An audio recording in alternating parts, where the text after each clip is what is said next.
Savais-tu que les animaux voyaient le monde différemment de nous? Prenons ceci par exemple. Les pigeons ont en fait une meilleure vue que les humains. C'est fou, non? Alors, essayons donc de voir le monde à travers les yeux de certains animaux. Commençons par les serpents. Leur façon de voir le monde est totalement différente de la nôtre. Ils ont des récepteurs spéciaux sensibles aux infrarouges dans leur museau. Cela leur permet de percevoir la chaleur émise par les mammifères à son chaud. Maintenant, passons aux vaches. Ces grandes gaillardes ne voient pas les couleurs aussi bien que les humains. Elles sont incapables de percevoir la couleur rouge, car elles ne possèdent pas les récepteurs nécessaires dans leur rétine. Elles perçoivent donc seulement des variations de bleu et de vert.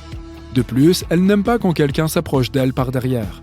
Leur vision est presque panoramique et la seule zone qu'elles ne peuvent pas voir directement, c'est l'arrière de leur tête. Alors, si jamais tu te faufiles derrière une vache, assure-toi de te faire remarquer. Les chevaux ont un angle mort juste devant leur visage, en raison de la position de leurs yeux. Cela signifie qu'ils ne peuvent pas voir les choses directement devant eux. De plus, ils ne perçoivent pas autant de couleurs que nous. Tout comme les vaches, leur monde est principalement composé de vert, de jaune et de bleu. Pauvres bêtes. Les yeux des poissons disposent de récepteurs ultraviolets et d'une lentille plus arrondie que la nôtre. Cela leur confère une vision à presque 360 degrés. En ce qui concerne les couleurs, ils sont capables de voir les mêmes que nous. Mais puisque la lumière se comporte différemment sous l'eau, ils ont du mal à distinguer le rouge et ses nuances. Les poissons des profondeurs peuvent facilement voir dans l'obscurité, ce qui est extrêmement utile. Les requins, en revanche, ne peuvent pas du tout distinguer les couleurs, mais ils voient beaucoup plus clairement sous l'eau que nous. Les oiseaux ont des façons assez uniques de voir le monde. Contrairement aux humains, ils peuvent distinguer la lumière ultraviolette. Cela les aide à différencier les mâles et les femelles de leur propre espèce, ainsi qu'à mieux se repérer dans leur environnement. De plus, ils sont très doués pour se focaliser. Ainsi, les faucons et les aigles peuvent se concentrer sur une petite souris dans un champ jusqu'à une distance de plus d'1 kilomètre. Un pigeon peut percevoir toutes sortes de petits détails. Donc, si jamais tu as besoin de repérer une fissure dans le trottoir, demande simplement à un pigeon. Et au fait, ils ont un champ de vision de 340 degrés et, de façon générale, leur vue est considérée comme 2 fois plus affûtée que celle des humains. Et voilà, je suis jaloux d'un pigeon. Les insectes ont aussi des schémas de perception assez étranges. Les mouches, par exemple, ont des milliers de petits récepteurs oculaires qui travaillent de concert pour leur octroyer une vision globale de ce qui se passe autour d'elles. Et devine quoi? Elles distinguent tout au ralenti. De plus, elles peuvent également voir la lumière ultraviolette, ce qui les aide à communiquer. Les abeilles ont leurs propres problèmes. Ces petites créatures sont incapables de reconnaître la couleur rouge. Pour elles, cela ressemble juste à du bleu foncé. C'est fou, non? Passons aux rats. Ces petits gars ne peuvent pas non plus voir le rouge, mais ce n'est pas la partie la plus étrange. Chacun de leurs yeux se meut indépendamment, de sorte qu'ils voient double tout le temps. C'est étonnant qu'ils ne se cognent pas plus souvent contre les murs, n'est-ce pas? Les chats ne perçoivent pas les nuances de rouge ou de vert, mais ils distinguent les teintes marron, jaune et bleu comme des pros. Par ailleurs, ils ont une vision à grand angle, de sorte qu'ils ont une meilleure vision périphérique que la nôtre. Et il y a plus encore. Quand il fait complètement noir dehors, les chats se transforment en ninjas et voient jusqu'à 6 fois mieux que nous. Leurs pupilles s'adaptent à n'importe quelle luminosité comme par magie. Maintenant, parlons un peu des chiens. Nos compagnons à fourrure ne peuvent pas voir le rouge ni l'orange, mais ils excellent dans le bleu et le violet. Par ailleurs, ils peuvent différencier jusqu'à 40 nuances de gris. Bon, ça n'en fait pas 50, mais c'est quand même impressionnant. De leur côté, les grenouilles sont vraiment difficiles en matière de nourriture. Elles ne s'embarrassent pas avec des proies immobiles. Elles pourraient être entourées d'un buffet de délicieux insectes, mais si tout ça ne remue pas, les grenouilles ne s'en préoccuperont même pas. Et elles ne sont pas les plus fines observatrices non plus. Si quelque chose semble sans intérêt pour elles, comme une ombre par exemple, elles ne se donneront même pas la peine de regarder. Les caméléons ont des yeux qui peuvent bouger indépendamment l'un de l'autre. Ils peuvent donc voir tout ce qui les entoure sans même tourner la tête. Ils sont même capables de voir 2 images en même temps, comme regarder 2 films différents côte à côte. Plutôt balèze, non? Et toi, que ferais-tu si tu avais tout à coup une vision à 360 degrés comme un caméléon? Partage ton avis dans les commentaires. J'ai une sacrée nouvelle pour vous. Les rats sont chatouilleux. En tout cas, c'était une nouvelle pour moi. Quoi qu'il en soit, ils ont ce que l'on appelle un centre du rire dans leur moyen cerveau. Et ils s'activent lorsque quelqu'un chatouille ces animaux ou quand ils se livrent à des activités amusantes et ludiques. Les chercheurs ont découvert cela en 2016, après avoir chatouillé le ventre des rongeurs et écouté leurs petits couinements aigus. Les colibris sont les seuls oiseaux que nous connaissions qui puissent voler en arrière. Ils le font principalement quand ils veulent s'éloigner des fleurs. Et voici un animal qui est incapable de reculer, le kangourou. Ils peuvent sauter et parcourir de grandes distances, mais la structure de leurs puissantes pattes arrière et de leur grande queue les empêche de marcher à reculons. Les narvals sont ces créatures étranges qui ressemblent à des sortes de licornes de mer. Cette corne sur leur tête n'est pas une défense. C'est une énorme dent qui sort à travers la lèvre supérieure des narvals mâles. Cette dent joue probablement un rôle dans leur parade nuptiale. Les flamants roses ne sont pas réellement roses, ils naissent gris. Mais au cours de leur vie, ils mangent beaucoup d'algues et d'autres aliments contenant un pigment rouge-orange que nous connaissons sous le nom de bêta-carotène. Ce pigment est décomposé et finit par se retrouver dans leur peau et leurs plumes, ce qui les rend roses. Ils doivent manger énormément de ces aliments pour rester ainsi. Si nous autres, humains, voulions changer la couleur de notre peau, nous ne serions pas capables de manger suffisamment d'aliments riches en bêta-carotène pour devenir réellement roses ou, dans notre cas, carrément orange. Les paresseux sont vraiment lents. Toutes les blagues et références à leur sujet sont vraies. Mais ils sont aussi de très habiles nageurs, et ils se déplacent dans l'eau 3 à 4 fois plus vite que sur Terre. Ils peuvent faire la brasse tout comme les humains. Et c'est une compétence importante pour eux, car ce sont des animaux tropicaux vivant principalement dans les jungles. Et ces zones sont souvent inondées. Les tigres sont les plus grands membres de la famille des félins. Et oui, plus grands encore que les lions. Ensuite, aucun tigre ne présente les mêmes rayures.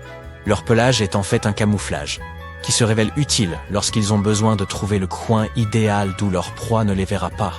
Il est intéressant de noter que leur peau est également rayée, pas seulement leur pelage. Et leurs rayures sont aussi uniques que nos empreintes digitales. Même s'ils ont l'air plutôt innocents et rigolos, vous ne voudriez pas déranger un ornithorynque. Ces animaux sauvages font partie des quelques espèces de mammifères capables de vous empoisonner. Ils ont des ergots sur les bouts de leurs pattes arrière qui peuvent libérer du venin. Ils n'est pas assez puissants pour être mortels, mais la piqûre peut tout de même être très douloureuse et provoquer un gonflement ainsi que d'autres problèmes. Lorsqu'une coccinelle doit se défendre contre d'éventuels prédateurs, elle commence par saigner des genoux. Ce n'est pas du véritable sang qui sort de ses articulations. C'est une substance chimique particulière qui sent très mauvais et, par conséquent, repousse les prédateurs. Elles ont un autre mécanisme qui les aide à survivre dans l'impitoyable règne animal, leur couleur spécifique. Les prédateurs n'aiment pas vraiment les combinaisons de couleurs vives telles que le rouge, l'orange et le noir, car ils savent que les créatures colorées de cette façon peuvent avoir un goût affreux. Les coqs peuvent être extrêmement bruyants le matin, mais ils ne deviennent pas sourds, car ils n'entendent même pas à quel point leurs cris peuvent être forts. Ce qui les protège, ce sont des sortes de boules skies intégrées. Les poules ont un système semblable qui réduit le risque de perte d'audition. Non seulement elles possèdent cette protection, mais elles peuvent également faire repousser leurs cellules ciliées cochléaires si elles sont endommagées en seulement quelques jours. Les hiboux n'ont pas vraiment de globes oculaires, ils ont quelque chose qui s'apparente plutôt à des tubes oculaires. Et ils ne peuvent pas les bouger de gauche à droite comme nous pouvons le faire avec nos yeux. C'est pourquoi ces oiseaux ont des coups incroyablement flexibles. Ils sont capables de tourner leur tête à 270 degrés. En comparaison, les humains ne peuvent tourner la leur qu'à 180. C'est pourquoi les hiboux ont un système spécifique de vaisseaux sanguins dans leur tête. Il apporte du sang frais au cerveau si un oiseau tourne sa tête trop rapidement et coupe sa circulation. Nage droit devant toi. Vous vous souvenez peut-être de la façon dont Dory le poisson chirurgien bleu chantait cela dans Le Monde de Nemo. Dory n'était pas un requin, mais c'est un message que certaines espèces de requins doivent prendre au pied de la lettre. Les requins mako, les grands requins blancs, les requins baleines et d'autres espèces doivent continuer à nager toutes les temps, sinon ils arrêteront de respirer. Nous utilisons nos poumons pour respirer. Et certains requins utilisent une méthode appelée pompe buccale. Cela signifie qu'ils nagent la bouche ouverte. De cette façon, ils permettent à l'eau de circuler à travers leurs branchies, et donc d'en extraire l'oxygène. L'animal le plus dangereux de notre planète n'est pas un ours, un requin ou un tigre aux dents acérées. C'est quelque chose de beaucoup plus petit, le moustique. Non seulement il est extrêmement irritant, mais il transmet aussi des maladies graves comme la fièvre jaune, le paludisme ou la dengue. Chaque année, des centaines de milliers de personnes sont emportées par de telles maladies. Les moustiques surpassent également en nombre toutes les autres créatures à travers le monde.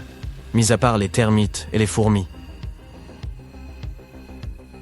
Les grizzlies sont des animaux incroyablement forts, dotés d'une puissante morsure, capables d'écraser une boule de bowling.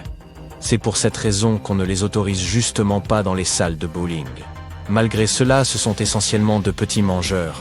Ils sont assez forts pour faire de leur repas tout ce qu'ils rencontrent, y compris un bison, un élan ou un caribou. Mais ils aiment toujours grignoter leurs fruits, noix et autres baies, voire même une petite souris malchanceuse qui se perdrait pour finir dans la bouche du prédateur. Le taipan du désert est le serpent le plus venimeux de la planète. Nous le connaissons aussi sous le nom d'Oxuranius microlepidotus. Il vit en Australie. Une seule morsure sécrète suffisamment de venin pour s'avérer fatale à au moins une centaine d'humains adultes. Et une demi-heure y suffit si vous n'avez rien pour traiter la morsure immédiatement. On dit que ces serpents sont le plus souvent timides et préfèrent se préoccuper de leurs propres affaires. Mais comme les autres animaux, ils attaqueront s'ils se sentent menacés ou provoqués. Il existe un type de tortue qui peut rester en vie pendant des mois sous la glace en respirant par son derrière. Quand il fait plus froid, certains animaux ne trouvent pas d'endroit sûr où demeurer. Ils doivent donc survivre aux conditions hivernales rigoureuses où qu'ils soient. Et tandis que les abeilles se mettent à l'aise dans leur nid et que les ours dorment dans des grottes, les tortues peintes n'ont d'autre choix que de rester dans leurs étangs gelés. Comme la glace limite leur accès à l'air, elles extraient directement l'oxygène de l'eau et respirent par leur derrière. Oui, j'avoue que ce serait bien pratique. Il est bien connu que les corbeaux sont des animaux incroyablement intelligents. Ils excellent dans la résolution de problèmes. Mais il semble qu'ils aiment également une impressionnante intelligence sociale. Ils sont très en phase avec leurs sentiments, ainsi qu'avec les émotions de leurs compagnons. Si un corbeau dans le groupe se sent morose, il est probable qu'il entraîne les autres aussi. Un vrai rabat-joie. Quand ils voient un oiseau qui n'aime pas certaines nourritures et l'exprime de manière très vive, ils perdent aussi tout intérêt pour leur propre nourriture. La crevette pistolet est l'un des animaux les plus bruyants au monde, quoiqu'elle soit minuscule. Seulement un mva get 900 mètres de long environ.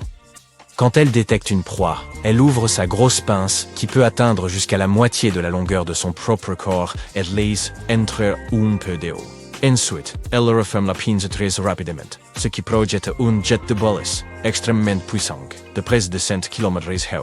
Ces balles peuvent étourdir, ou même terminer la proie que la crevette essaie d'attraper. Et quand les bulles éclatent, elles produisent une détonation surprenamment forte, de plus de 210 décibels. Les crocodiles sont encore plus effrayants que nous ne le pensions, car beaucoup d'entre eux peuvent se galoper comme des cabris. Ils ont probablement hérité cette capacité de leurs anciens ancêtres crocodilomorphes, qui étaient aussi trapus que des chats, avaient de longues jambes, et pouvaient courir à une vitesse d'environ 18 km/h. Les plus petits crocodiles galopent le plus souvent quand quelque chose les poursuit. Mais les caïmans et les alligators n'ont évidemment pas besoin d'utiliser cette compétence. C'est vous qui êtes le plus susceptible de prendre vos jambes à votre cou quand vous les voyez.